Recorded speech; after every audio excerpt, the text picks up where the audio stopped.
विचारों के इस बवंडर में उलझा हुआ मस्तिष्क जब तक सचेत होता है तब तक हम लालगंज अझारा पहुंच चुके होते हैं।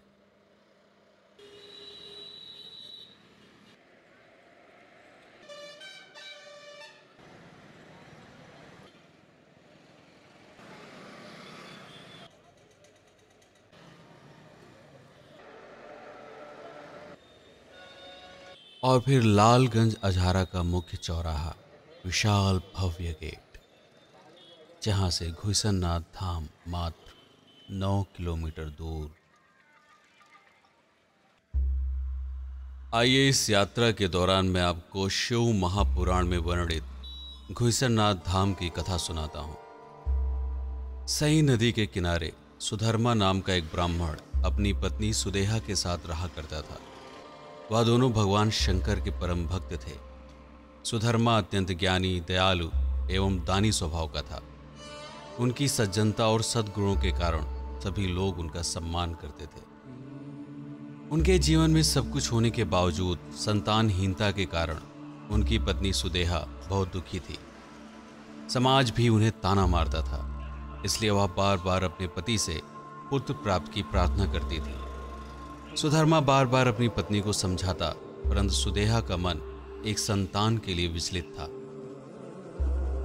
पुत्र प्राप्ति की मंशा हेतु सुदेहा ने अपनी छोटी बहन घुष्मा के साथ अपने पति का दूसरा विवाह करा दिया। हालांकि सुधर्मा ने सुदेहा को बहुत समझाया कि कल जब तुम्हारी बहन को संतान की प्राप्ति होगी तब तुम्हें ईर्ष्या घेर लेगी, लेकिन सुदेहा ने यह कहा कि मैं कभी भी अपनी बहन से ईर्ष्या नहीं करूंगी। समय गुजरता गया। घुष्मा एक दासी की तरह अपनी बहन की सेवा में जुटी रहती और सुदेहा भी अपनी बहन को बहुत प्रेम करती। सुदेहा ने अपनी बहन घुष्मा को मिट्टी के शिवलिंग बनाकर उनकी पूजा करने को कहा। घुष्मा पूजा करने के बाद उन शिवलिंगों को पास के एक तालाब में विसर्जित कर देती थी। आखिरकार वह दिन आ गया जब घुष्मा ने एक पुत्र को जन्म दिया। इस घटना के बाद घुष्मा का मान बढ़ गया। समय और बीता, पुत्र की शादी हो गई और पुत्र वधू भी घर में आ गई।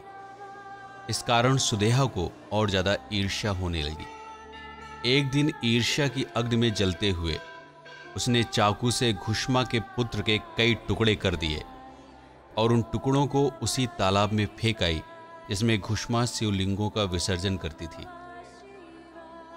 पुत्र शोक से मुक्त होकर अगले दिन घुष्मा जब पुनः शिवलिंगों का विसर्जन करने के लिए उस सरोवर में गई तब अपने पुत्र को जीवित पाया। पुत्र प्राप्त के बाद भी घुष्मा भाव शून्य रही। पुत्र मोह से मुक्त घुष्मा को भगवान शिव ने साक्षात दर्शन दिए। भगवान शिव ने कहा कि तुम्हारी बहन ने तुम्हारे पुत्र का शव इस सरोवर में फेंक दिया था। यदि तुम चाहो तो मैं अपने त्रिशूल से उसका वध कर दूं।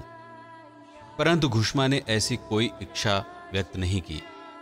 उसकी इस सहृदयता से प्रसन्न होकर भगवान शंकर ने उसे वर दिया कि जिस सरोवर में तुमने मेरे 101 शिवलिंगों का विसर्जन किया है वह शिरोवर के नाम से प्रसिद्ध होगा।